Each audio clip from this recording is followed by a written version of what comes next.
about somebody who is registering anew for the first time. Yes. All they need to do is to actually go onto our portal, egp.praz.org.zw. I repeat, egp.praz.org.zw. On there, if they are for the first time, they click on sign up.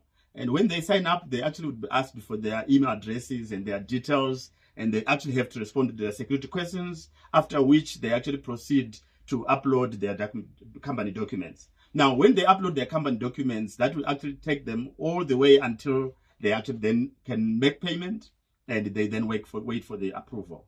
Now, after that happens, our approval process now is where we look at the documents, because we haven't integrated with the deeds and registry and company registry. And because of that, it's still a manual process to approve the documents. But it's a process that we're working on to integrate with the Deeds and Companies Registry. And we're excited that Deeds and Companies Registry are asking companies with old registrations to re-register. And when they do that, they're actually then keeping their digital documents at Deeds and Registry, which paves way for our integration. So that after that, we'll just then be asking for company registration number, and off we go, because we then can verify with Deeds and Companies Registry from that perspective. So it's actually pretty simple to register on the EGP system. We have spoken about the ease of doing business, which is the thrust of the Second Republic in their quest to make sure that there's smooth operation within the government systems and the ease of doing business in all spheres. Now, we will speak of the electronic government procurement system. Now, let's look at some of the specific requirements or documentation needed for register. I know you did touch a bit on that, but I think I would love for you to elaborate a bit further, because part of the registration and the benefits of it you've already mentioned. If you're already registered, it's always easy for you, to upgrade, to update when the need arises. Right. Okay. Thank you for that. So in terms of companies or documents required when they are registering, first of all is the normal company documents, your certificate of incorporation, your CR6s, that actually are documents that you get from companies registry, your ID numbers, your ID documents, shareholding certificates, all that, because then we actually need to make sure that we have got those details so that we actually can be able to approve the companies. But in terms of the benefits, I can actually add some more, because now when you are registered on the system, you'll find that you then can be notified of any tenders that speak to your category. So in the registration process, you actually select the categories that you want to deal with government. And for example, if you are into construction, you then actually select that category. If you do stationery, you select that category. And when there's a tender that speaks to that category, you then can actually be notified and be able to respond to such. And that actually touches even on the RFQs. Previously, requests for quotations, the procuring entity would actually just choose the three service providers to supply quotations. In this case, you are saying, if I am in that category and I see a tender that speaks to that, I can actually also respond to that tender. And I can respond to that tender from anywhere. So now it's now borderless. It's now exposed to everyone from anywhere in the country.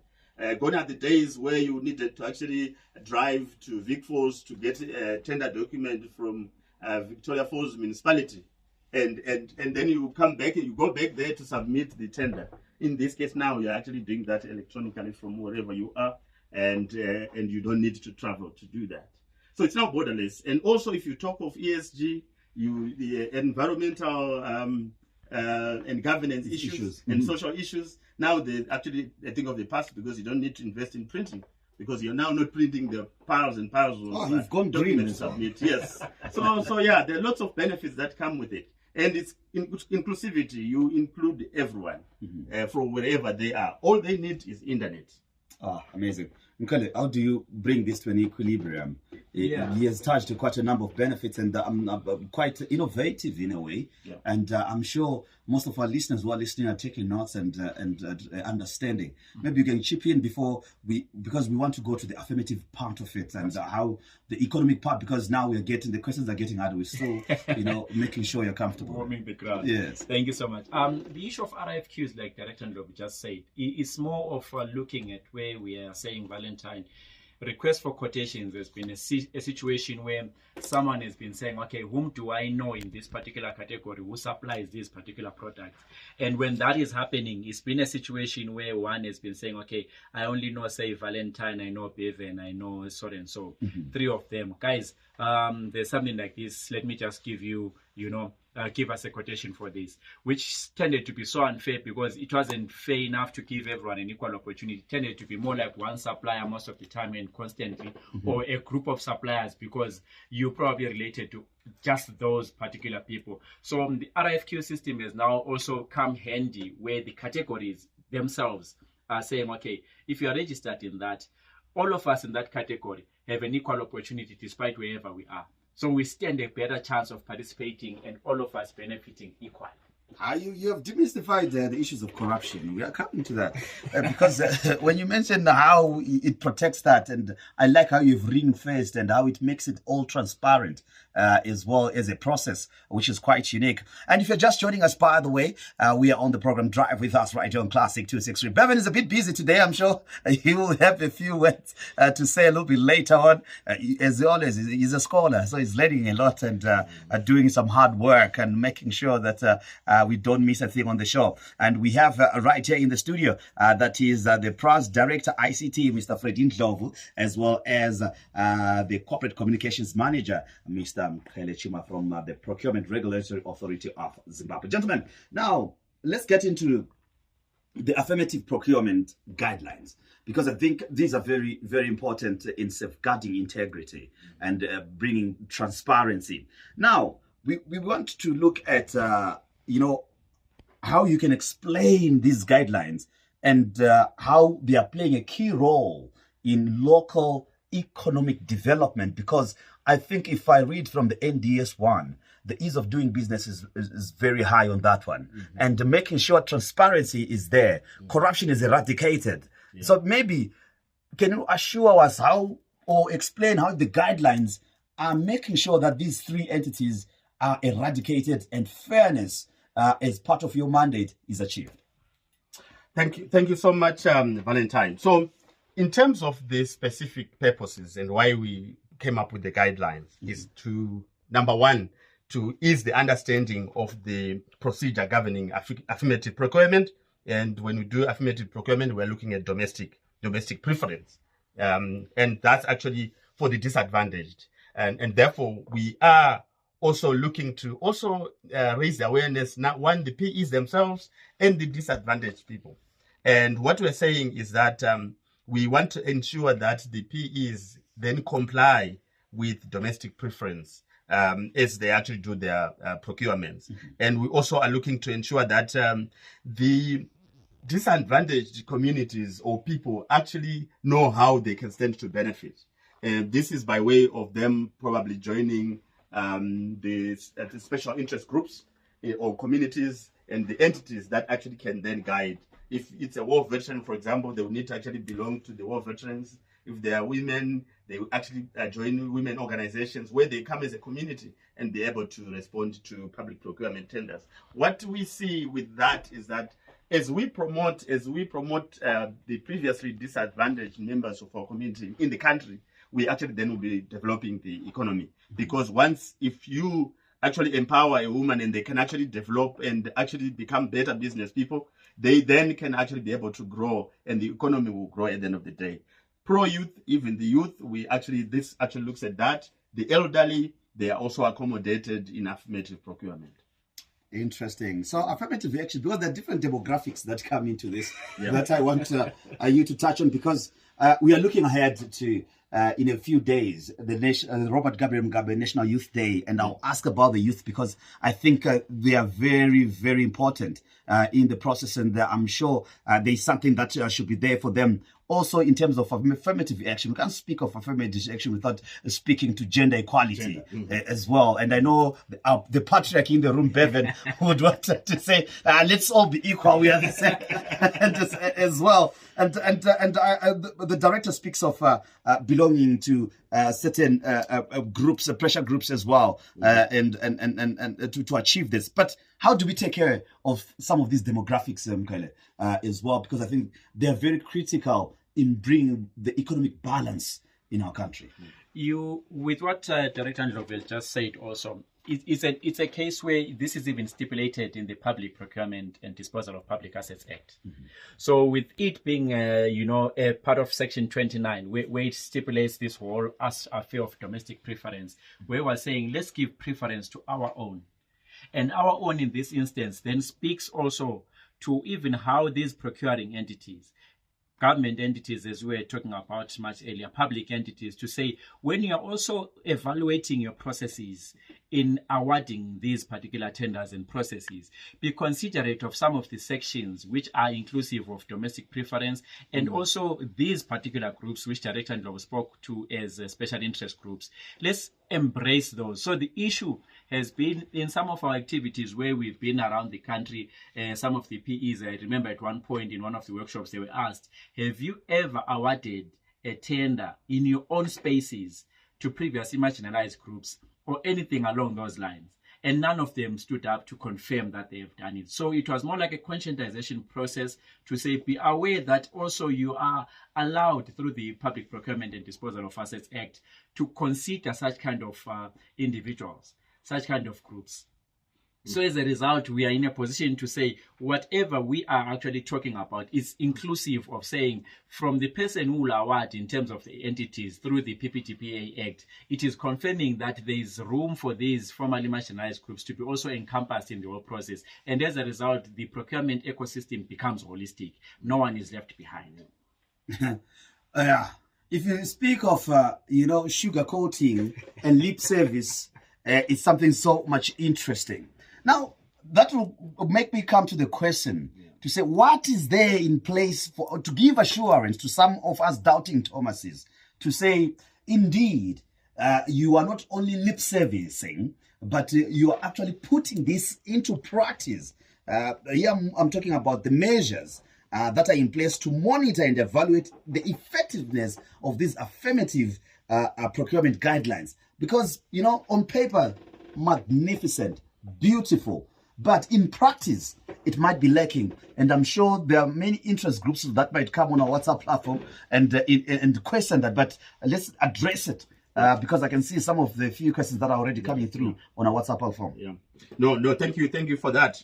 So you find, I think, before I get to the question, the first thing that I need to actually assure the listeners and advise the listeners is that public procurement was decentralized. So when the PPDPA Act came into being, which brought PRAZ into life, procurement is now done at the PE level. For example, here at ZBC is responsible for their procurement. Now, this is the reason why PRAZ, as an authority, had to come up with these guidelines to guide the PEs. The procuring entities are still responsible and accountable for their own procurement. But what are these guidelines saying? The guidelines are saying, as you procure at ZBC, just make sure that you actually also give opportunities to the previously disadvantaged. And it says this is how the Act also supports you. So in the Act itself, Section 29 that Tele spoke about, it's stated there to say you can actually give a tender to a supplier that is from the previously disadvantaged. This is where you say, for example, we are buying a laptop, right? For example, we're buying a laptop and there is a bidder who is local who actually says, for argument's sake, $500 for the laptop. And then there is a foreign bidder who is selling that laptop at, say, $480. The guidelines are saying you can choose to say we are going to give this local supplier because he's more expensive. He's $20 more expensive than the foreign bidder, but you can give the local from that perspective. But here is what we have also done on the system now. You get on the EGP system, as people are registering, we are collecting this information where we can actually be able to monitor and even report on that. Over and above that, we have got our monitoring and evaluation team that goes around and checks these procurements. And they are the ones who can also produce a report that says ZBC has been procuring, and on these particular tenders, they went for a youth, and it was more expensive, but they went for a youth for these reasons. So all those, and they will need to actually have written that also in their tenders and documents. So there is, and there's going to be more reports. Now that, like I mentioned, our EGP system that we implemented last year is a data-driven system. And from that, we will actually be able to report on how PEs are faring in terms of affirmative procurement.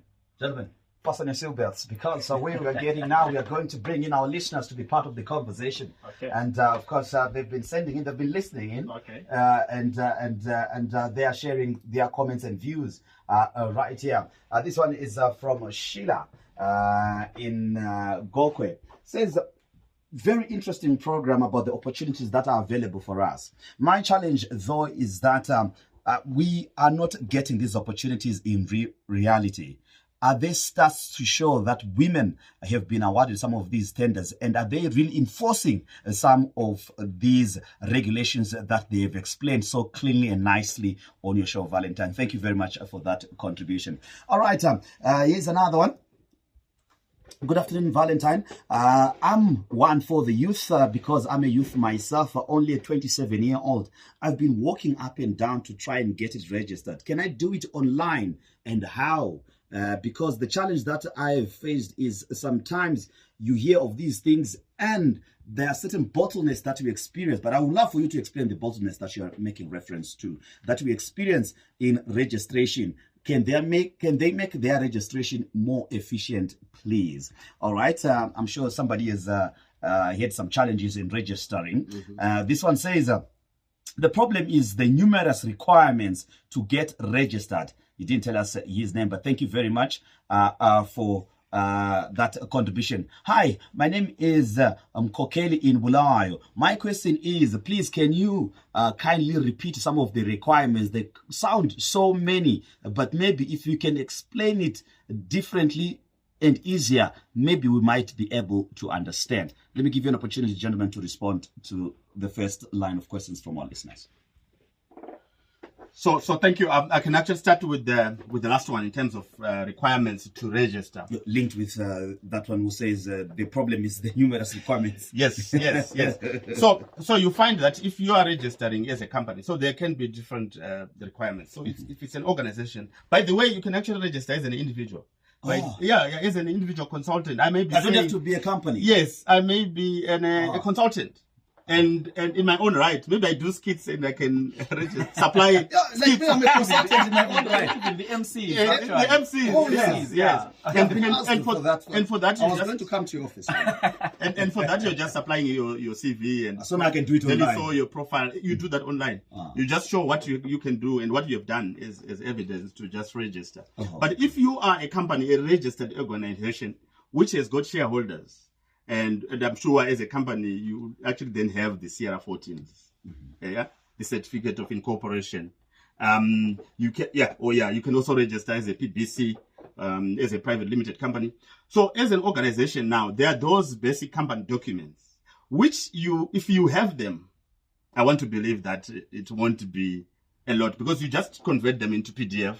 And all you're doing when you're uploading is click, upload, click, upload, click, upload. It's not a lot of work. It should not be heavy if you have them. But like I said, if you are a smaller organization and it's just you and yourself, then you probably just need to upload your CV. Okay.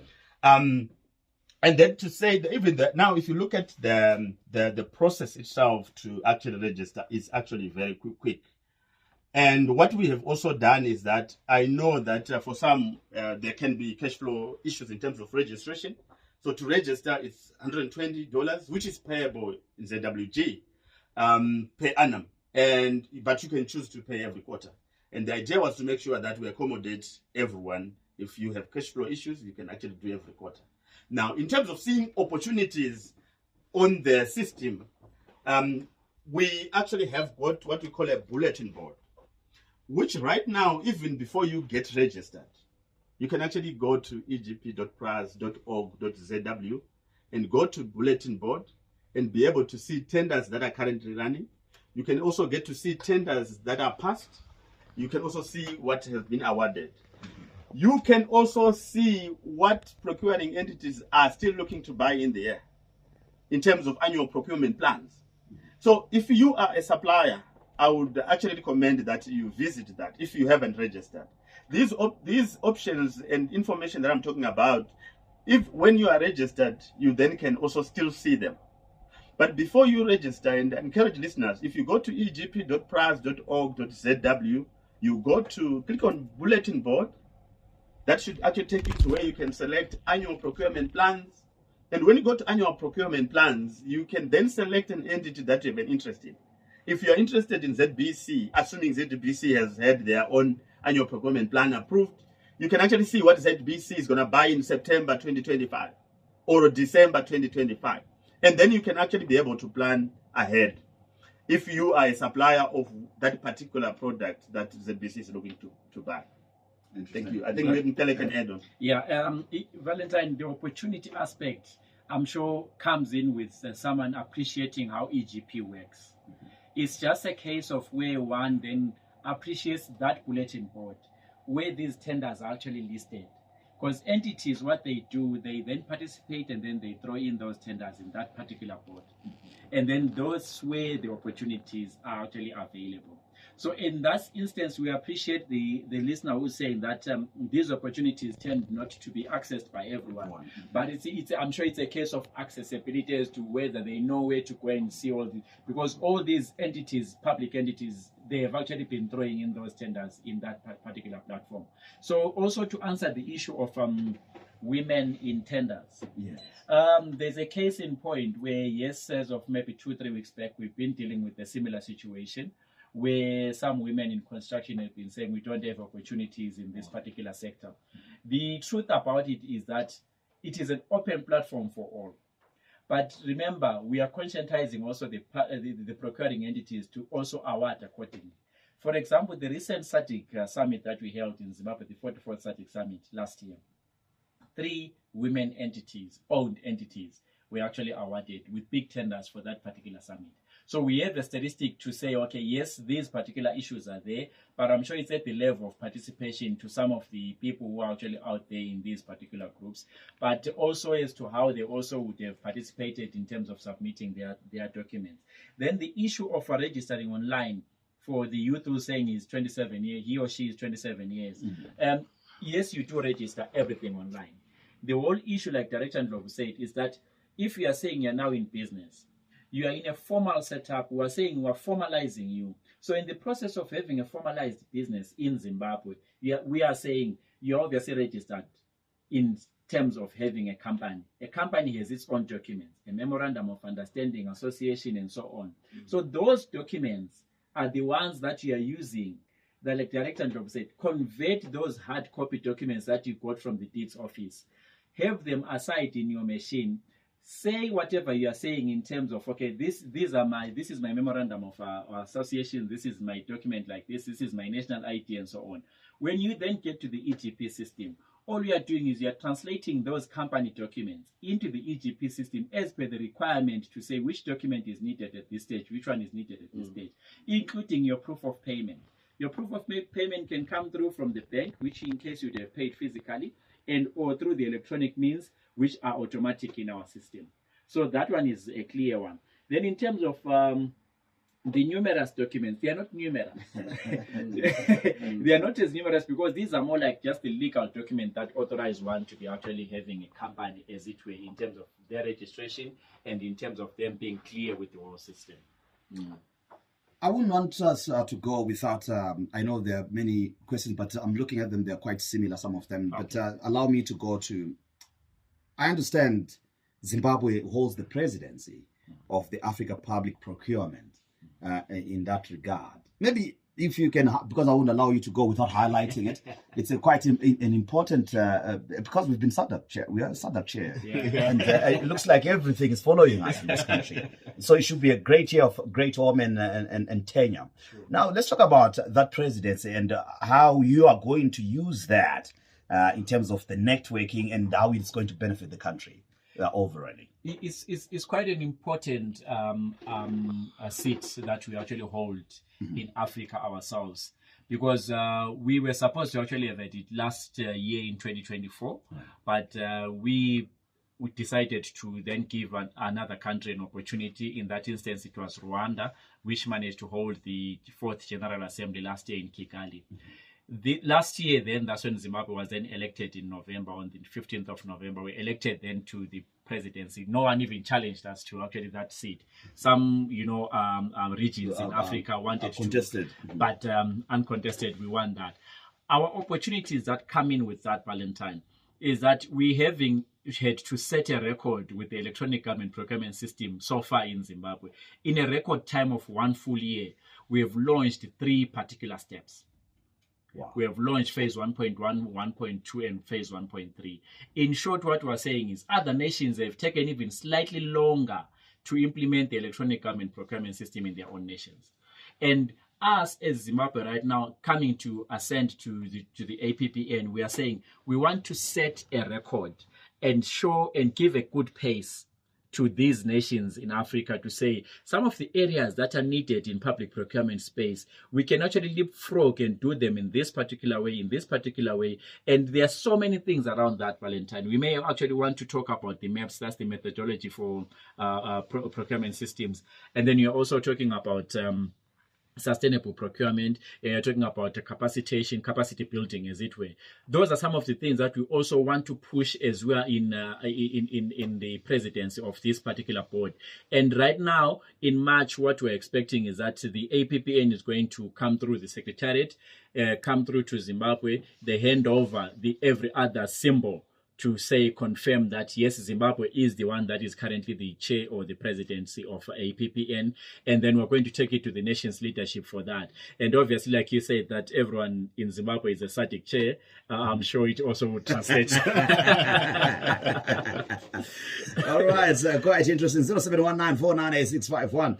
Just a few minutes to go before we wrap up a drive with us right here on the 263 Drive with Valentine Mabugu. As today we are hosting the Procurement Regulatory Authority as we interrogate them about the procurement systems in Zimbabwe, where we did ask and touch on issues to do with the processes involved, the registration process on electronic government procurement system, as well as the affirmative procurement guidelines that we did touch on. And of course, just now we were just chatting about the Africa Public Procurement Presidency that Zimbabwe holds this year. And going back to the issue of how I think we need to reiterate before we close, because sometimes we take for granted when we give information and let it pass. Let's reiterate again what's needed. Let's start with individuals, then we get into companies that are coming through. I'll take this to Director Ndlovu to respond. Thank you so much for that question. So, if you are an individual consultant, you obviously have got your CV and perhaps a record of what you do, perhaps by way of your profile and what you have done. So those are the things that you are required in terms of registration. But if you are a private limited company, you are an organization that's registered with Deeds and Companies Registry, you then need to actually upload your company documents. Your CR14, your TR6, your certificate of incorporation, your profile, all that will actually also be required. But what I can tell you, Valentine, is that the system actually gives that. I mean, when you go to the system itself, you actually get pointed out or guided to say, this is where you upload this document. This is where you upload this document. And I encourage, the listeners to actually go there and check on those documents and be able to upload. So, but it's actually a matter of, I think, like what Mkele mentioned, to say what you need, the documents that you're uploading needs to be in PDF, because so that they can actually be easily, because they become lightweight and they can easily be uploaded. They can then be modified. So that's all that you need. And if it's a cooperative, for example, you then would need your documentation that speaks to the corporate. It could be your and the necessary signatures. Exactly, the necessary signatures. Yeah. So it's that simple, Valentine. Also, Valentine, the other issue which gets most people frustrated is the part where I go and buy a shelf company, which does not have my directorship, my shareholding. Now it's time to upload. PRAZ wants to know who are the shareholders of this institution that you are saying is yours. So the process now comes in to say, okay, no problem, you're using those documents. Upload the IDs of those individuals who are listed as directors and shareholders. Then Valentine decides, okay, this is now stressful for me. But remember, we are using your company documents that you would have submitted to us. So the encouragement is that get your own company documents in that regard.